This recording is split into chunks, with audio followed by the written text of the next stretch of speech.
ராம் ராம். வாழ்க வளமுடன். Voice of காஞ்சி நேயர் அனைவருக்கும் இனிய மாலை வணக்கம். நம்மளுடைய எண்ணங்கள் தான் எப்பவுமே சொல்றோம், உன்னோட எண்ணத்தை நல்லதா நினை, உனக்கு வாழ்க்கையும் நல்லா அமையும், நல்லதாவே நடக்கும் அப்படின்னு சொல்லுவோம். ஒரு பக்தர் ரொம்ப ஆன்மீகத்துல நீந்தி கரை கண்டவர். அவருக்கு ஒரு பெரிய விஷயம் ஒண்ணு நடக்கல. என்ன நடக்கல அப்படின்னா, நான் இவ்வளவெல்லாம் பக்தி பண்றேன், பூஜை பண்றேன், விரதம் இருக்கேன், அர்ச்சனை பண்றேன், ஆனாலும் கடவுளை நான் உணர முடியல அப்படின்னு ஒரு பெரிய ஞானி கிட்ட வந்து கேட்கிறார். இன்னைக்கு ஞானி கிட்ட இந்த கேள்விக்கான பதிலை நாம வாங்கிக்கணும் அப்படிங்கிற முயற்சியில இருக்கிற தீவிரமா.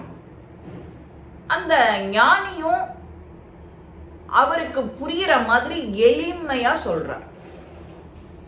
நீ உன்னோட எண்ணங்களை உலகத்துல இருக்கிற உனக்கு தேவையில்லாத விஷயங்கள்ல கவனம் செலுத்துற. அதாவது காசு, பணம், துணிமணி, காரு, பங்களா, வீடு, அரசியல், பொது வாழ்க்கை, இந்த மாதிரி நீ உன்னோட கவனத்தை செலுத்துற. அந்த கவனத்தை எல்லாம் உன்னுடைய பிரேயர்ல வை. நீ கடவுளை பார்க்கணும்னு சொல்றியே, கேட்கணும்னு சொல்றியே, உணரணும்னு சொல்றியே அப்படி. அப்போ இதெல்லாம் நீ பண்றதுக்கு முன்னாடி கடவுள் எங்கேயும் இருக்கார், எல்லா இடத்துலயும் இருக்கார், உனக்குள்ளேயும் கடவுள் இருக்கார், நீயும் கடவுள் தான் அப்படிங்கிறாரு. இந்த பதில் வந்து எவ்வளவு சொன்னாலும் இந்த மனுஷனுக்கு புரியல. சரி, நாம திரும்பவும் கேட்கிறார், எனக்கு இன்னும் எளிமையா சொல்லுங்களேன். அப்படி நீங்க சொல்ற விஷயங்கள் எல்லாத்தையும் நான் கேட்கிறேன், செய்யறேன், இருந்தாலும் நான் கடவுளை உணரணும்னா என்ன பண்ணணும்? இத்தனை நாள் உனக்கு அதை தானே சொன்னேன் அப்படிங்கிறார். இதுக்கப்புறமா இவர் இந்த ஞானி எவ்வளவு எளிமையா சொன்னாலும் எங்கேயும் நீர், நெருப்பு, காத்து, ஆகாயம் எல்லா இடத்துலயும் சூழ்ந்து இருக்கிற இறைவனை உணர முடியல. உன்னோட எண்ண குவியல்களை, அதாவது தியானத்தை கண்ட கண்ட இடங்கள்ல திசை திருப்புறது, சாப்பிட்றது, துணிமணியில, வீடு, வாகனத்துல, இந்த மாதிரி உன்னோட ஆசைகளை, எண்ணங்களை அதுல போய் நீ செலுத்துற. உன்னோட மனசு இன்னும் பக்குவப்படலை, அதனால நீ உனக்கு அறிய முடியல கடவுளை. கடவுள் ரொம்ப பேரின்பமா இருப்பார், அவரை பார்க்கறதே அவ்வளவு இன்பமா இருக்கும், உணர்றது அதை விட ஆனந்தமா இருக்கும். அப்பேற்பட்ட கடவுளை உனக்கு உணர முடியலங்கிறியே, அப்போ நீ இங்கிருந்து ஹரித்வார் போ. அங்க ஒரு வகையான கலர், அழகு, ரசனை மிகுந்த ஒரு மீன் இருக்கு.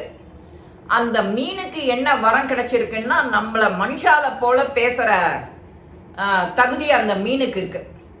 அதனால நீ அந்த மீனுக்கிட்ட போய் கேளு, உனக்கான பதில் நிச்சயம் கிடைக்கும் அப்படின்னு இவர் சொல்லி அனுப்புறார். ஏன்னா இவர் சொன்னதை அவன் எதுவுமே புரிஞ்சுக்கல. எல்லா சர்வ வியாபி உன்கிட்டயும் இருக்காருன்றார் கடவுள், ஆனாலும் அவனுக்கு புரியல. அந்த கடவுளை நான் எப்படி பார்க்கறது உன் எண்ணத்துல அப்படின்னா அவனுக்கு புரியல. கொஞ்சம் இவரும் நேர ஹரித்வார் போய் உட்கார்றார். அவர் மகான் சொன்ன ஒரு படிக்கரையில போய் வந்து உட்காந்துக்கிறார். உட்கார்ந்துட்ட உடனே கொஞ்சம் நாளை கழிச்சு அந்த ஒரு அரிய வகை மீன், கலர்ல அவ்வளவு அழகா ஜொலிக்கிறது வந்து இவர்கிட்ட வருது. ஆமா, நீ எங்க இருந்து வர? இந்த மாதிரி தமிழ்நாட்டிலேருந்து, இந்த ஒரு இடத்துல இருந்து நான் வரேன், என்ன ஒரு முனிவர் ஞானி தான் அனுப்பினர், உன்கிட்ட ஒரு கேள்வி கேட்கணும். கேளு. எனக்கு கடவுள் எங்கேயும் நிறைஞ்சிருக்காருன்னு அவர் சொல்றார், என்கிட்டையும் இருக்காருன்னு சொல்றார், ஆனா அந்த கடவுளை என்னால உணர முடியலையே அப்படிங்கிறார். கடவுளை உணர முடியல. சரி, நான் என்னோட கேள்விக்கு நீ பதில சொல்லு, நான் உன்னோட கேள்விக்கு பதில் சொல்றேன். எனக்கு தண்ணி தாகமா இருக்கு, 6 மாசமா தண்ணி தாகம், அந்த தண்ணியை தேடி நான் அலையிறேன், எனக்கு ஒரு வழிகாட்டு அப்படிங்கிறது அந்த மீன். மீன் சொல்றத கேட்ட உடனே அந்த மனுஷனுக்கு ஒரு சிரிப்பு வருது, கோபமும் வருது. கொஞ்சம் கடிஞ்சுட்டே சொல்ற, நீ இருக்கிறதே தண்ணியில தானே, உனக்கு எப்படி தாகம் தண்ணி இல்லைன்னு சொல்ற? உனக்கு எந்த பக்கம் திரும்பினாலும், வடக்கை பக்கம், இடதுகை பக்கம், முன்பக்கம், பின்பக்கம், எல்லா இடத்துலயும் தண்ணி தானே. அந்த தண்ணி உன்னால அள்ளி பருக முடியலையா? நீ நீந்தறதே அந்த மாதிரி தானே, அந்த செதில் வழியா தானே போகும், உனக்கு எப்படி தாகம்ங்கிறது வரும் அப்படின்னு அந்த நீந்திர மெத்தடு, அது தண்ணி எப்படி அது வழியா போகும் எல்லாத்தையும் இவர் சொல்றார். ஆனா அந்த மீன் எனக்கு தாகமா இருக்கு, அப்போ நான் சொல்றத நீ இன்னும் புரிஞ்சுக்கல அப்படின்னு இவரும் இன்னும் கொஞ்சம் கடுமையா சொல்ற. நீ இருக்கிறதே தண்ணியில தான், தண்ணியில நீ நீந்தும் போதே உனக்கான பிரத்யேகமான வடிவமைப்பு தான் அந்த செதில். நீ நீந்தும் போது ஒரு முறை நீந்தும் போதும் உன் வாய்க்கிட்டேயே தண்ணி வரும், நீ அதை உணர்ற. ஆனா நீ அதை குடிச்சுட்டு தண்ணி தாகம் தண்ணி இல்லைன்னு சொல்றிய அப்படின்னு இவர் கொஞ்சம் கடுமையா கேட்கவும், இத மாதிரிதான் நான் உனக்கு சொல்ற பதிலும்.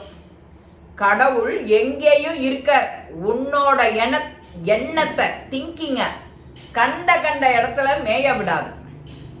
உனக்கானது என்ன வேணுமோ அத ஒரு குவியலா ஒரு இடத்துல கொண்டு வா.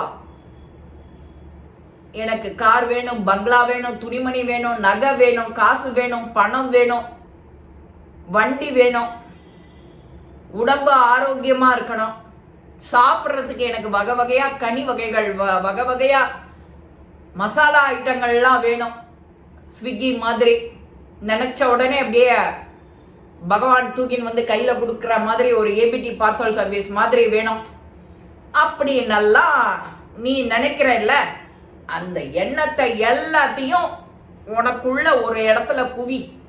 கடவுள் எங்கேயும் இருக்கார், உனக்குள்ளேயும் இருக்கார். நீ உன்னோட எண்ணத்தை நல்லபடியா எண்ணு. அடுத்த வாளுக்கு 2 உதவி பண்ணு, சிரிச்சுண்டே 2 அன்பான வார்த்தை சொல்லு. அப்போ அவ எதிர்பார்த்தி சொல்வா, தெய்வம் மனுஷ ரூபேன அப்படின்னு சொல்லியிருக்கு. உன்னோட வாயிலேருந்து நல்ல வார்த்தை வந்ததுன்னா அவ மனசுக்கு இதமா இருக்கும். அதனாலதான் மனுஷாளுக்கு வாயின்னு ஒண்ணு படைச்சிருக்கா, 6 அறிவு படிச்சிருக்கா. எங்களுக்கெல்லாம் இல்லாத ஒண்ணு உங்களுக்கெல்லாம் கூட இருக்கு அப்படின்னு அது இன்னும் நன்னா புரிய வைக்கிறது வழக்கமா. அவனே வெக்கப்பட்டு, சரி என்னோட கேள்விக்கு சந்தேகத்துக்கு பதில் கிடைச்சிது, ரொம்ப ரொம்ப நன்றி அப்படின்னு சொல்லிட்டு அந்த மீனுக்கு ஒரு சலாம் போட்டுட்டு திரும்ப தன்னோட இடத்துக்கு வரான். அப்ப அந்த யானை கிட்ட காலில் விழறான். நீங்க எவ்வளவு சொல்லியும் புரிஞ்சுக்காத ஒரு மடையனா போயிட்டேனே நானு. கடவுள் எங்கும் நீக்கமர நிறைஞ்சிருப்பார், அவர் பேரின்பமா இருப்பார், அவரை புரிஞ்சுக்கிறது தான் கொஞ்சம் கஷ்டம் அப்படின்னு நான் புரிஞ்சுனுட்டேன். இனிமே நான் அதுல கெட்டிக்காரன் ஆயிடுவேன், கரை கண்டுடுவேன், கடவுளை பார்த்துடுவேன், அவரை உணர ஆரம்பிச்சுடுவேன் அப்படின்னு அந்த சாதாரண மனுஷர் சொல்லி இவர்கிட்ட நமஸ்காரம் பண்ற. இவ்வளவுதான் வாழ்க்கை. நாமளும் கார்த்தால எழுந்து இன்முகமா சிரிச்சு வாசல்ல வாக்கிங் போனாலும் சரி, எதிர்க்க வந்தவாளுக்கு ஒரு ஹாப்பி மார்னிங் அப்படின்னு சொல்லலாம். ஒரு சிரிப்பு, ஒண்ணுமே செய்யலை நீ காலையில பேசக்கூட வேண்டாம், ஒரு ஸ்மைலி ஃபேஸ் கொடுத்துட்டு போயிட்டே இருக்கலாம். அப்போ அவளுக்கு மனசுல தோணும், இன்னைக்கு காலையில நல்ல எனர்ஜியா இருக்கு, நல்ல பாசிட்டிவிட்டியா இருக்கு அப்படின்னு அவ நினைச்சுப்பா. அவ மனசுல அது நினைச்சாலே அவளுக்கு அந்த அன்னைக்கு என்ன வேலை செய்யணும்னு நினைச்சாலோ அது ஜெயமாயிடும். இவ்வளவுதான் சைக்காலஜியும் தான் அது. இந்த பதிவு உங்க எல்லாருக்குமே பிடிச்சிருக்கும். லைக் பண்ணுங்க, ஷேர் பண்ணுங்க, பெல் பட்டனை கிளிக் பண்ணுங்க, சப்ஸ்கிரைப் பண்ணுங்க, கமெண்ட்ஸ் பாக்ஸ்ல கமெண்ட்ஸ் போடுங்க. ஸ்ரீ மகாபிரிவா திருவடிகளே சரணம். நல்லதே நடக்கும். ஆனந்தமா இருப்போம் நண்பர்களே. வாழ்க வளமுடன்.